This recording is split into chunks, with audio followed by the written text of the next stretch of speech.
What did breakfast look like before drive-thrus and cereal boxes? It started with cast iron and whatever the house already had, grits that simmered all morning, biscuits drowned in syrup, fried scraps turned into something warm and filling. African-American grandparents knew how to stretch almost nothing into a meal that could carry a family through the day.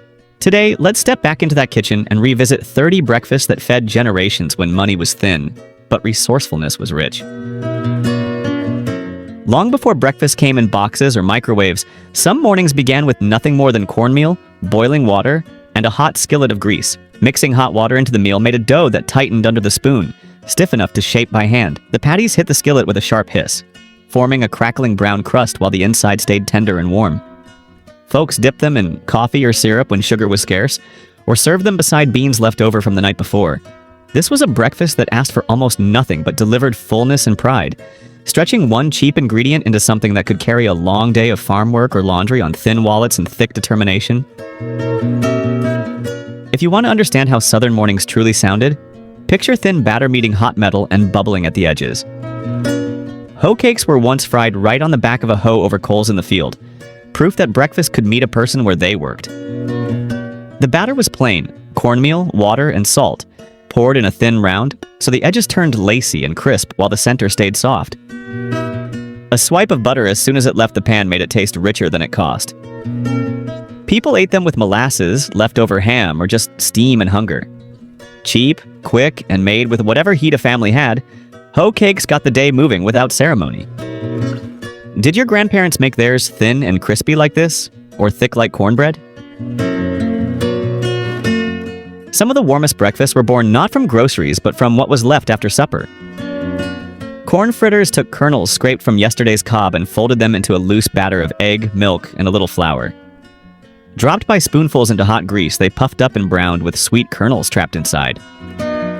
Children loved them sticky with syrup. Tired adults ate them plain with coffee before heading out to work. They cost almost nothing and still felt like a small celebration on an ordinary day. A handful of scallions or pepper could make them savory without raising the budget. Before brunch menus turned grits into something fancy, they were a weekday staple that asked for patience, not money.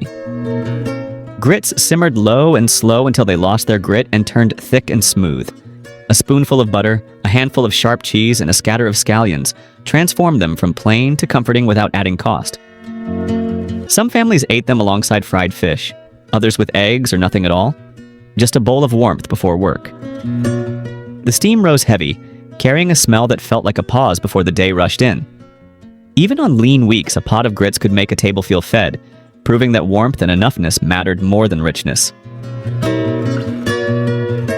Red-high gravy tasted like a decision made by people who refused to waste even a drop of flavor. After frying country ham or salt pork, the hot skillet still held a thin layer of fat and browned bits. Instead of scrubbing it away, black coffee was poured in, hissing as it lifted the smoke-colored scrapings from the iron. The result was a thin, salty, bitter gravy poured over grits or biscuits. It woke the tongue the way hard work woke the body. This was not a delicate sauce, as it was tough, direct, and born from necessity. It carried the taste of mornings when meat was a treat and no part of that treat was allowed to disappear. When a pot of grits went cold after breakfast, it never went to waste. The thick leftovers were spread in a pan to chill, firming overnight. By morning, the slab was sliced and fried in bacon grease until the edges crisped and the middle turned creamy again. Grit cakes fed people twice without costing a cent more. They were eaten with eggs, with syrup, or on their own, fast, hot, and familiar. The skillet gave them a second life without apology, stretching one pot across 2 meals. In houses where thrift was a discipline, this dish was not considered leftover food at all. It was simply tomorrow's breakfast already waiting its turn. If this video has stirred even one memory so far, hit the hype button now so YouTube knows people still care about this history. Thank you so much. Canned salmon was a kind of quiet insurance policy in the pantry. It didn't spoil, it didn't demand refrigeration, and it could become a real meal in minutes.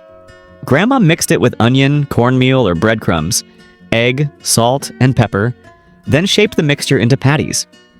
They fried fast in shallow grease, forming a crisp golden coat over a soft, savory center. Croquettes were served with grits, biscuits, mustard, or simply eaten straight from the pan when mornings were busy. They tasted far richer than their cost suggested. This was ingenuity in plain view, turning a can into something that smelled like hope and looked like enough. In hard times, this dish reassured families that food didn't have to be expensive to feel like care. Before deli counters and brand-name meats became status symbols, bologna was the people's protein. One slice, slit to keep it from cupping, hit the skillet and browned around the edges with a salty, smoky scent that filled the kitchen fast. Once crisp, it was tucked between soft white bread with mustard, egg, or cheese if the house had it. Nothing about it was fancy. That was the point. It traveled well in a pocket, it filled workers before long shifts, and it reminded children that even cheap food could feel satisfying when it was hot and made with attention. Fried bologna did not apologize for being humble. It proved that a single slice, handled well, could stand in for a full breakfast. Long before protein shakes and health bars, a thick swipe of homemade peanut butter mixed with molasses powered entire mornings. Peanuts were roasted and ground by hand, then loosened with the syrupy sweetness of molasses. Dark, mineral, smoky, and steadying. Spread on bread, it stuck to the ribs and quieted hunger for hours. Children ate it on school mornings. Adults ate it before fieldwork or laundry days. No refrigerator, no special equipment, no waste. It was cheap, shelf-stable, and honest. In homes where sugar was scarce, molasses stood in as both sweetener and source of strength. The flavor lingered longer than the cost, a reminder that comfort can come from the simplest pairings. There was a kind of morning sweetness that didn't come from a store or a bakery. It came from a jar of dark molasses and a pan of hot biscuits pulled from the oven. The kitchen always changed temperature on those mornings. The air turned warm, heavy, and slow as soon as the biscuits were cracked open and steam rushed out. Mothers drizzled molasses in thin amber ribbons, letting it soak deep into the crumb. It wasn't just sugar. It was earth, smoke, and patience turned edible. People ate slowly on mornings like that, letting the day wait outside. It was the kind of comfort that made a house feel safe even when money was thin. Everything about it said, we may not have much, but we still have something sweet to begin the day. Did your grandparents ever make biscuits with molasses the way this memory sounds? Sweet potato biscuits were a kind of quiet celebration. Not because they were fancy, but because they brought color, warmth, and fullness to the table without needing more than what the house already had. Mashed sweet potatoes were folded into flour, butter or lard, and milk, giving the dough that soft orange glow. When they baked, the smell filled every corner of the house before the sound of footsteps even reached the kitchen. They rose tender and fragrant, their edges kissed with gold and their centers almost melting. Some families served them with ham, some with honey, and some with nothing but a pat of butter that vanished on contact. They were often saved for Sundays, holidays, or mornings when the family needed a reason to gather without saying so out loud. Apple butter on toast was a lesson in patience disguised as breakfast. The apples had already lived a long story before they even met the bread. Peeled, sliced, simmered for hours with cinnamon and clove, until they darkened into something velvety and deep. That kind of stirring took time no one has anymore, the kind that forces you to be still while something slowly becomes worth eating. When the apple butter finally hit warm toast, it melted in streaks and stained everything with fall flavor, even in the dead of winter. Families made jars big enough to last through the cold months, tucking them away like insurance against bleak mornings. Apple butter tasted like storage, strategy, and affection. Like someone once stood over heat for hours so you wouldn't open the day empty. To spread it was to borrow warmth from a season now gone but not forgotten. This breakfast began the way many Depression-era meals did, with something left from yesterday. Cold rice was never thrown out. In the morning, it was warmed with a spoon of butter until the grains loosened and sighed back to life.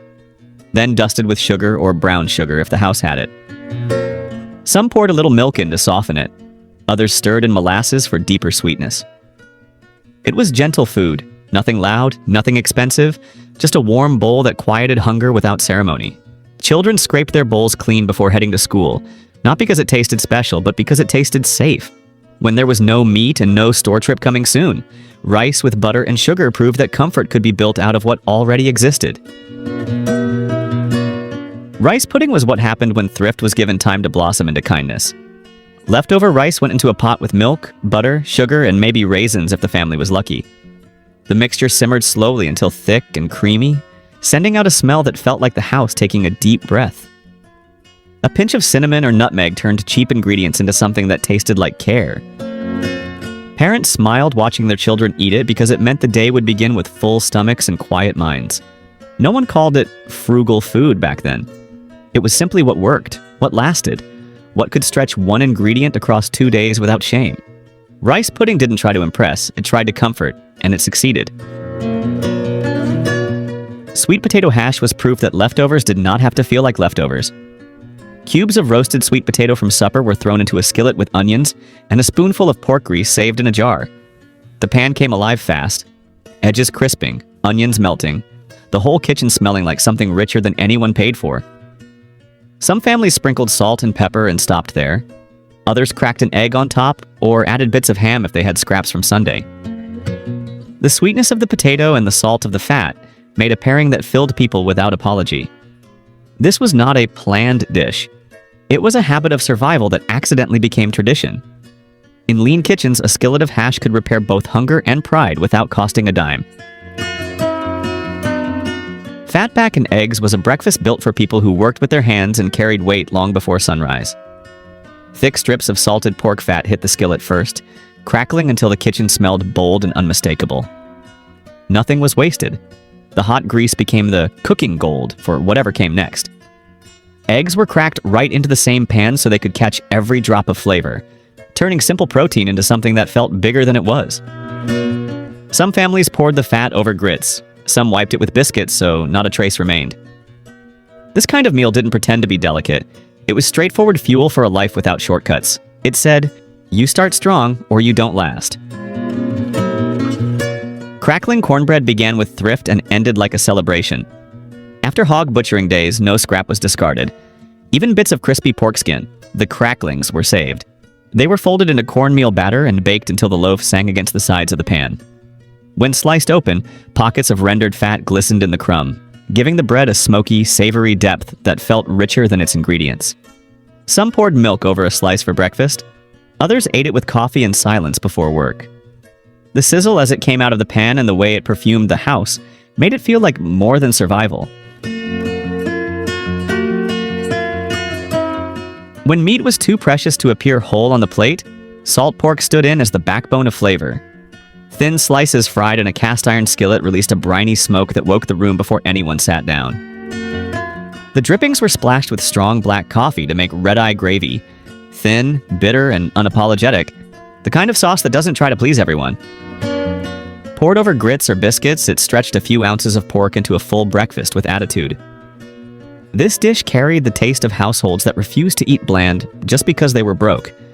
It was a plate that understood fatigue, debt, and long days, and answered with heat and salt instead of complaint. Did red-eye gravy ever show up on your grandparents' table, or is this one new to you? Fried apples were the scent of comfort long before store-bought pastries and boxed cereal took over the morning table. Thin slices of apple were tossed in butter, sugar, and cinnamon, then cooked slowly in cast iron until they softened and began to caramelize around the edges. The smell alone could make a cold house feel warmer before anyone took a bite. Some spooned the apples over biscuits, some ate them with cornbread, and some served them alongside eggs to add sweetness to a salty plate. This wasn't a dessert, it was breakfast built from what the orchard offered and what the pantry allowed. Even on lean weeks, families could still turn fruit and fat into something that tasted like generosity. The memory of that warm syrup pooling at the bottom of the pan is a memory of being cared for without excess. Maypop, the wild passion fruit of the American South, was one of those gifts the land gave without asking for money. Children found it climbing fences and hedgerows, its hollow fruit popping softly underfoot, which is how it earned its name. When ripe, the pulp inside was scooped into a bowl and sweetened with molasses or honey if the household had any. No stove, no fuel, no luxury, just gathered fruit and patience. Its flavor was bright, tropical, and fleeting, a sharp contrast to the heavy starches that defined so many survival meals. Maypop fruit mash appeared only when nature chose to give it, making it feel rare and almost celebratory. For families who owned no orchard, no grocery budget, and no margin for extravagance, Maypop proved that sweetness could come free, straight from the hedgeline. In kitchens where nothing was wasted, even the rind of a watermelon earned a second life. After the red fruit was eaten in summer, the green-white rind was peeled, cut into strips, and simmered with vinegar, sugar, and warm spices until it turned translucent and tender. Jars of it lined pantry shelves, waiting for the cold months when fresh produce disappeared. Its sweet, sharp bite was the perfect counter to fried catfish, ham, or biscuits with gravy, a bright relief beside all that salt and fat. Children helped pack the jars, turning a chore into memory. Most recipes like this survive only in notebooks now, because the modern world throws away what older generations turned into treasure. Hominy and ham scramble was a worker's breakfast. Not fancy, not slow, but strong. Large kernels of hominy were fried in bacon grease or leftover ham fat until their edges blistered and browned. Bits of ham, onion, or even a splash of cream were added when the kitchen could spare it. The sweetness of the corn balanced the salt and smoke, making the skillet smell fuller than the ingredients really were. People ate it from enamel bowls, sometimes before the sun was fully up, sometimes after Sunday service when leftovers needed reinvention. It was a one-pan answer to thin wallets and long days, proof that a handful of scraps could become a meal with backbone when given fire, iron, and intention. Field peas were the food of people who understood how to wring value out of land that gave only enough, never more. When a pot of peas was left from supper, they were mashed with cornmeal, onion, and a little flour, then dropped into hot oil and fried until crisp on the outside and soft within. Syrup or molasses turned them gently sweet. A pinch of pepper made them bold. No one called them thrift food. They called them breakfast and ate them while they were still too hot to hold. These fritters turned the tail end of a harvest and the bottom of a pot into something worth sitting down for. They tasted of the South's logic. If a thing can feed you twice, it should. Collard green sandwiches were the portable proof that a meal didn't need meat to feel complete. Cold greens from the night before were packed between thick slabs of cornbread, still warm from the morning skillet. Sometimes bacon grease was brushed inside, sometimes just salt and silence. This was food meant to be carried to the field or eaten on a front porch step without plate or fork. Sturdy, filling, and obedient to real life. The greens gave strength, the corn provided weight, and together they made a breakfast built for labor, not leisure. You could taste virtue in it. Nothing wasted, nothing ornate. Just the kind of sensible abundance poor households defended for generations. Did collard greens ever show up between cornbread like this in your family? Or is this an unfamiliar version to you? Fried catfish and grits was the kind of breakfast that made people slow down without meaning to. The fish, dredged in seasoned cornmeal, hit the oil and formed a crust that crackled under the fork. Beside it sat a bowl of grits, stirred until creamy and still giving off ribbons of steam. Hot sauce, lemon, or nothing at all. The plate worked either way. This was a weekend breakfast for many families, especially after church or after an early fishing trip when the morning catch was still cold and shining. There was something deeply grounding about eating fish and grain side by side, river and land on one plate. The dish felt abundant even when money wasn't. It was a way of saying the world gave enough today for us to eat well together. Stewed tomatoes and biscuits was one of those pairings born from gardens and necessity. Tomatoes were peeled, simmered slowly with onion, butter, and a little sugar until they collapsed into a thick, sweet, savory sauce. Meanwhile, biscuits emerged hot from the oven, their crumb ready to soak up whatever landed on top. When the tomatoes were spooned over them, the bread softened just enough to feel like a fuller meal than the ingredients implied.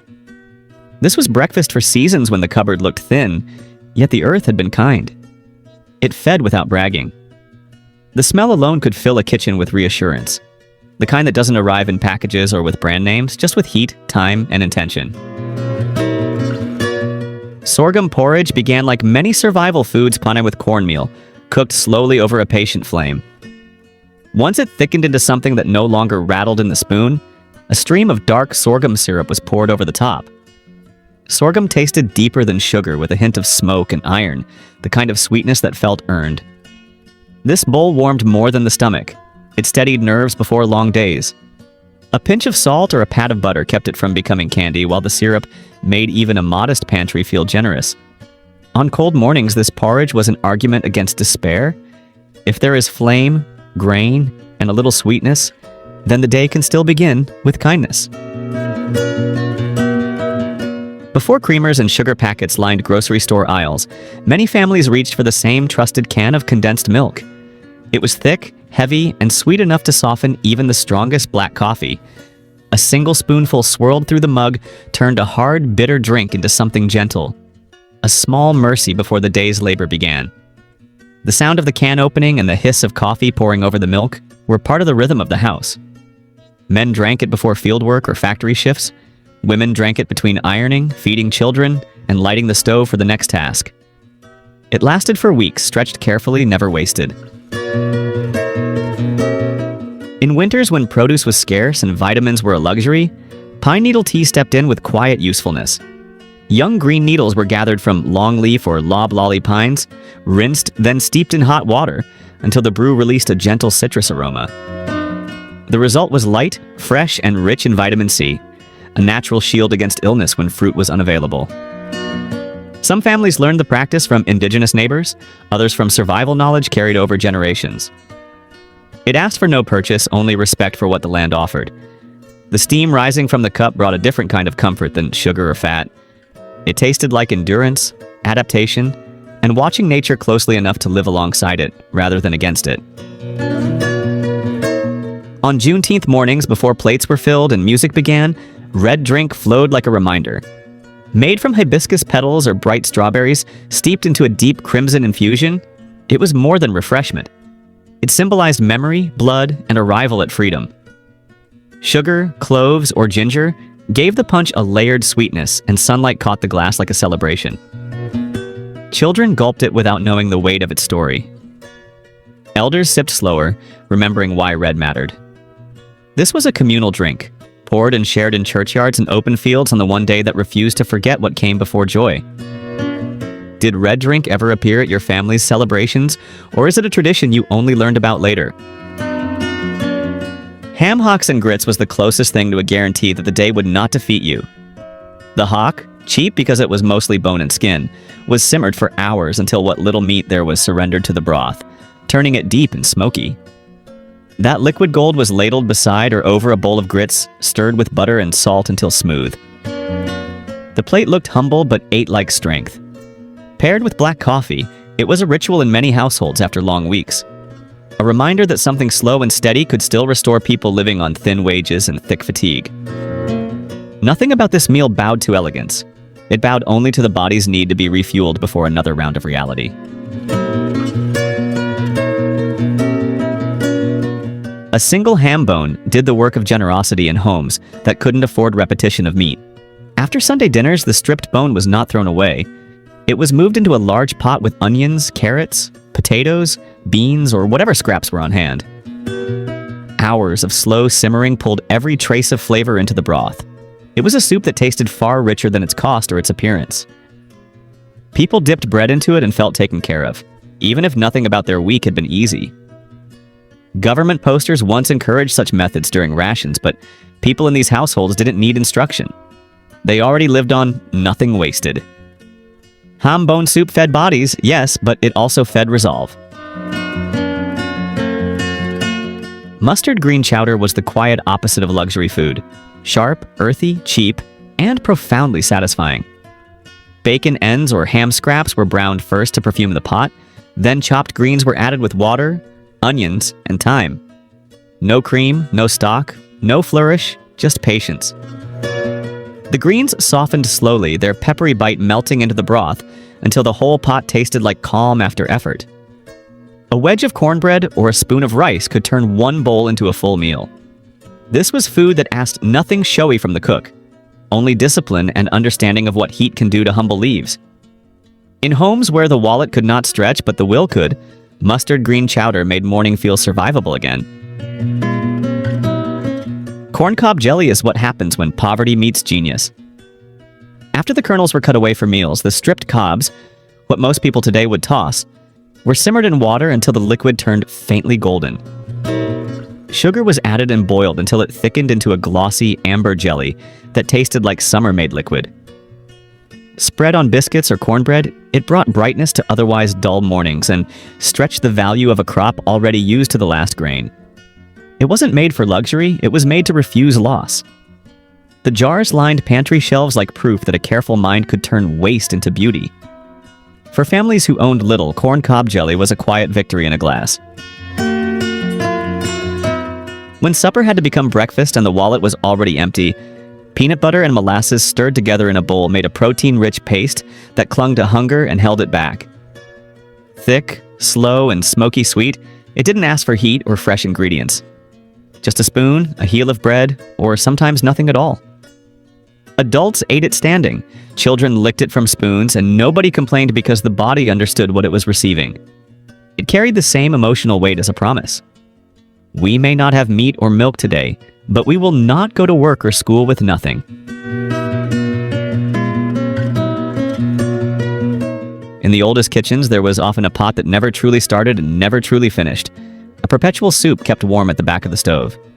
Into it went everything that might otherwise disappear. Onion skins, celery tops, bones, peelings, wilted greens, the last 2 spoonfuls of last night's dinner. Each day new bits entered, old broth deepened, and the flavor thickened like history itself.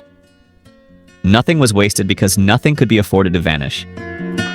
Ladle a bowl and you tasted a week, sometimes a month, of survival stitched together by fire and refusal. It was a... Thanks for watching. If any of these dishes stirred a memory or reminded you of someone who used to cook this way, let me know in the comments. And if you want more stories like this, hit like, subscribe, and keep the past alive with us in the next video.